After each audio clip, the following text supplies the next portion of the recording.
بسم الله والصلاة والسلام على سيدنا رسول الله. ازيكم يا حبايب قلبي، اخباركم عاملين ايه؟ يا رب الكل يكون في افضل حال. النهارده هنتكلم في حلقة جديدة عن ايه هو شكل حبة سرطان اللثة. يعني أنا الموضوع ده بيحتاج انك انت تاخد عينه وتوديه المعمل عشان يتأكد، دكتور السنان طبعا وكده. بس انا عايز اقول لك بشكل عام تكون عندك معلومات، عارف ايه شكل حبة السرطان في البق. شكل حبة السرطان في البق بتبقى عبارة عن قرحة أو زيادة في سمك النسيج اللثوي. يعني نسيج اللثة بتبص تلاقي إيه، في زيادة كده في الكتلة بتاعته، أو بتبدأ إنك أنت إيه تلاقي إن هو على شكل قرحة.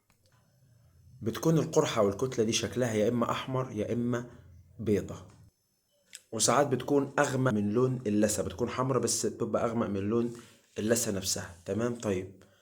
بتبص انك بتلاقي حبة السرطان دي او حبة اللي اقصد البتاع اللي طالعة دي، اللي هي النسيج الزيادة ده، بتلاقيه مش بيلتئم او مش بيخف بعد مرور 14 يوم، ما زال ان هو ايه موجود.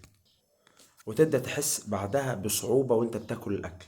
بس فعايز اقول لك الحالة الفيصلية في الكلام ده، عشان مش كل ما تطلع لك ورم ولا يطلع لك انتفاخ ولا يطلع لك حاجة في بقك تقول ايه ده ممكن يكون سرطان. ده كده الحل انك بتروح للدكتور بياخد عينة وبيفحص عشان يتأكد ايه هو طبيعة الورم ده او طبيعة الانتفاخ ده. اشوفكم الحلقة الجاية. السلام عليكم ورحمة الله وبركاته.